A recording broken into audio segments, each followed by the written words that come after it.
Chuck D, one of the most powerful and recognizable voices in rap, initially didn't even want to be a rapper.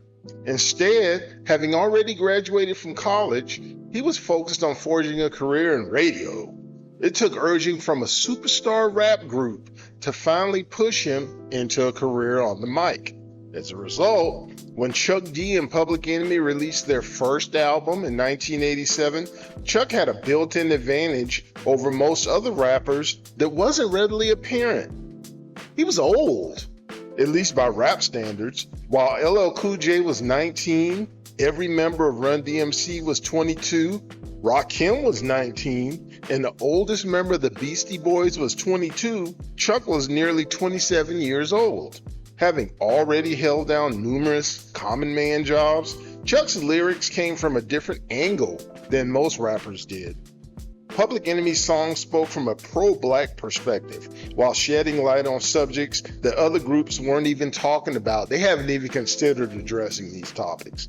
That difference, combined with Chuck's powerful delivery and the group's groundbreaking beats, helped make Public Enemy one of the most popular and influential groups in rap history. Carlton Douglas Ridenhour was born on August 1st, 1960, to Lorenzo and Judy Ridenhour. He grew up in Roosevelt, Long Island, New York. His neighbors included Eddie Murphy, Charlie Murphy, Public Enemy member Professor Griff, Public Enemy producer Hank Shocklee, and music executive Bill Stephanie. Chuck was quiet as a child and was into reading books more than doing anything else. In fact, his father would have to force him to go outside and play to get him away from what he was used to doing. Also later, as funny as it may sound now, Chuck's younger brother Eric was the one that showed him how to rap and how to DJ. Initially, Chuck wanted to do syndicated radio, or at a minimum to be a sports play-by-play man. He was inspired by Marv Albert and Bill White, who was the first black play-by-play man for the New York Yankees. Chuck was a big sports fan, but he wasn't good enough at playing sports to make a career out of it. When he first started rapping in 1977, even though he was raw at first, as a teenager, he already had the deep, booming voice that we know now. That was a big deal, because back then, one of the main things about being a rapper was how your voice sounded. Chuck's style was initially influenced by Melle Mel. After he graduated high school, he began attending Adelphi University in Garden City, New York. He also went to school with Harry Allen, who would later be nicknamed the Media Assassin. Chuck was studying graphic design, and at one point, if he couldn't make it in radio, he wanted to be an illustrator for album covers. Chuck wanted to get into the record business one way or another. From the time he was a teenager until the time he co-founded Public Enemy, Chuck worked numerous different jobs. Among them was loading mail trucks, and for a while, he and Hank Shocklee worked at Sears in the automotive department, changing tires. Chuck also worked for his dad delivering designer furniture purchases to people's homes. That's how he met William Drayton Jr., who would later become more well-known to the world as Flavor Flav. Chuck also worked at radio station WBAU on the Adelphi University campus. Around 1984, under the name Chucky D, he did demos for the radio station to cover up the fact that they didn't have a lot of rap records. This is when he initially came up with the song Public Enemy No. 1. Andre Brown was a college classmate of Chuck's. Brown would later gain fame under his stage name Dr. Dre and as co-host of the MTV show Yo MTV Raps. Brown also was a DJ at WBAU, but then got signed by Rick Rubin to Def Jam Records. Dre was the one that passed some of Chuck's raps on to Rick, who wanted to sign Chuck as early as 1984. However, Chuck wasn't interested, and he was still focused on making his radio dreams come true. Chuck had always loved music, but if he was going to do it, it would be something behind the scenes, not something as outward as performing on stage.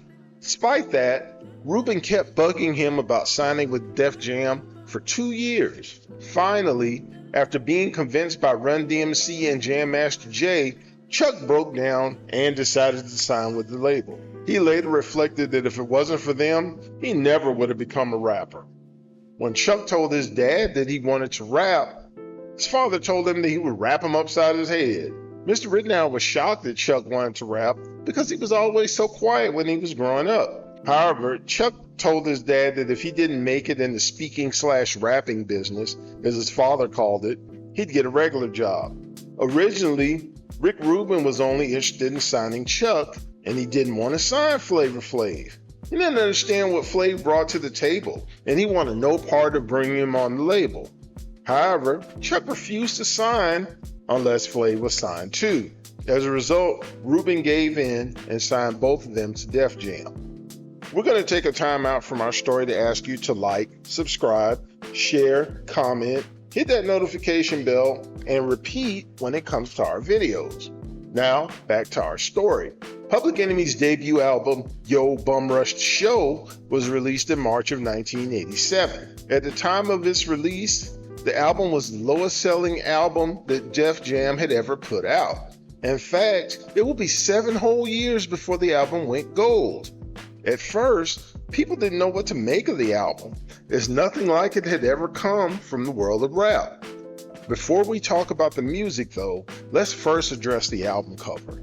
The group's logo, which was designed by Chuck himself, was a man in the crosshairs of a weapon. Additionally, at the bottom of the album cover are the words, "The government's responsible," and they're written over and over, similar to the crawl that runs across the bottom of a news network on television. Then there was their name. Why did they call themselves Public Enemy? And why would they be in the crosshairs of a weapon? Were they criminals? What was this all about? Now we'll talk about the music. At the time, for the most part, rap songs were about having a good time or the rapper was bragging about himself. This was immediately before gangster rap would break out and become commonplace. Public Enemy's pro-black lyrics were unsettling for music critics who were predominantly white. Chuck got influenced for his lyrics from some heavy hitters, as he used to have talks with Black Power veterans like Huey P. Newton, Betty Shabazz, Malcolm X's widow, and Louis Farrakhan when Public Enemy first got started. Additionally, their music was unlike anything that people were used to hearing. Their beats were mixed with strange buzzing noises and whines. Neither of their singles, Public Enemy No. 1 or You're Gonna Get Yours, charted. Next, the group went out on tour opening for the Beastie Boys. On their first performance on the 1987 Def Jam tour in Richmond, Virginia, to do something different, they played the tone of the song Public Enemy No. 1 throughout their entire 15 minutes or so that they had on stage.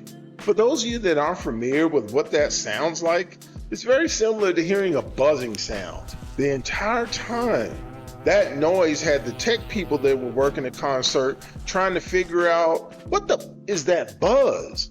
Later, Chuck reflected, quote, "That issue was so whack," unquote, and that it was a disaster.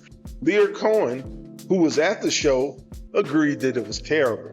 At their first performance, the S1Ws were on stage, but they just stood there the entire time and they didn't do anything. At their next show, Dougie Fresh gave them the idea to have the S1Ws move around on stage. Dougie also talked to the group about other things, like not turning your back on the crowd. Oh yeah, and about that buzz thing that was going on through the previous show. Chuck credits both Dougie Fresh and Ecstasy from Houdini for training he and the rest of Public Enemy on how to work the stage during a show. In the meantime, while everyone may not have been feeling Public Enemy initially, their next album would send rap fans scrambling backwards to hear any Public Enemy content they could get their hands on. In fact, the day that Yo Bum Rushed Show was released, Chuck and the group were already recording material for their next album. As a result, a little over a year later, It Takes a Nation of Millions to Hold Us Back hit the streets in June of 1988. The album went platinum and hit number 1 on the R&B charts. Additionally, it's arguably the greatest rap album in history. The LP contains standout songs such as Bring the Noise, Don't Believe the Hype, Louder Than a Bomb, Night of the Living Bassheads, Black Steel in the Hour of Chaos, and Rebel Without a Pause. Additionally, the videos for Night of the Living Bassheads and Black Steel in the Hour of Chaos helped drive the popularity of the album. It Takes a Nation would catapult Public Enemy to stardom, and they went from opening for the Beastie Boys to headlining their own tour. The group's next release would arguably be their most popular, but it would undoubtedly be their most powerful. The song Fight the Power was included in the movie soundtrack to the movie Do the Right Thing. The song went number 1 on the rap charts while also going number 20 on the R&B charts. The song served as a theme song of sorts for the movie, as it was played throughout the entire motion picture. The video for the song also increased its popularity. It also didn't hurt that Chuck made comments about Elvis and John Wayne that people that are familiar with that song already know about. Public Enemy's next album, Fear of a Black Planet, was released in April of 1990. The album went platinum and included the standout songs 911 is a Joke, Welcome to the Terror Dome, Burn Hollywood Burn, featuring Ice Cube and Big Daddy Kane, Can't Do Nothing For You Man, and also included Fight the Power. Following this, Apocalypse 91, The Enemy Strikes Black, was released in October of 1991. The album went platinum while also hitting number 1 on the R&B charts and number 4 on the pop charts. 4 singles were released from the album: Can't Trust It, By the Time I Get to Arizona, Night Train, and Shut 'Em Down. Reflecting on Public Enemy's first 4 albums, Chuck would call the Public Enemy years from 1987 to 1991 the war years, because he said that Public Enemy was constantly battling mainstream while also battling their label at the same time. Speaking on the fact that he caught the most flack during that time, Chuck said, quote, "You take the most hits, you get the most scar tissue. That's cool. I got no regrets on that," unquote. Chuck was always the level-headed one of the group, attempting to strike a balance between the crazy, outlandish antics of Flavor Flav and the serious, militant stylings of Professor Griff. When the incident with Professor Griff being accused of anti-Semitism happened in 1989, Public Enemy briefly broke up. Chuck reflects that if someone other than himself was in charge, the group probably could have collapsed under the weight of the situation. Ultimately, Professor Griff was kicked out of the group. In 1994, Public Enemy began to show the first signs of slippage when it came to album sales. In August of that year, they released the album Music in Our Message. The LP went gold, with the song Give It Up being the standout cut. This will be the group's last album of original music that would go gold or platinum. Over the next 3 decades, Public Enemy would release numerous albums while also undergoing various changes.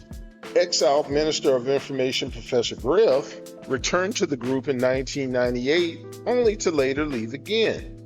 After DJ Terminator X left the group to raise black emus, he was replaced by DJ Lord. Chuck and Flavor Flav have been the only constants in the group. In 1996, Chuck released the solo project Autobiography of Mr. Chuck. In 2016, he formed the rap rock supergroup Prophets of Rage, along with rapper Be Real and former members of the rock group Rage Against the Machine. The group released 1 full album as well as 1 EP. For Public Enemy, along with the soundtrack to the movie He Got Game in 1998, they released 12 more studio albums. Their most recent, Black Sky Over the Projects, Apartment 2025, was released in June of this year. Currently, Chuck is a sought-after speaker, and he often lectures at universities across the country. While he often addresses hip-hop, he also lectures about other topics such as political issues, social issues, and technology. Additionally, he still enjoys drawing regularly, preferring to work with watercolor and Sharpies. Happy birthday, Chuck! What's your favorite Public Enemy song? What's your favorite album of theirs? Why do you think more rap artists or groups don't rap about the issues that Public Enemy used to routinely address? Let us know in the comments. Thank you all for checking out our video. We appreciate you spending time with us. We have other videos that we'd like you to see as well. Take time to check those out. Thanks again and see you soon.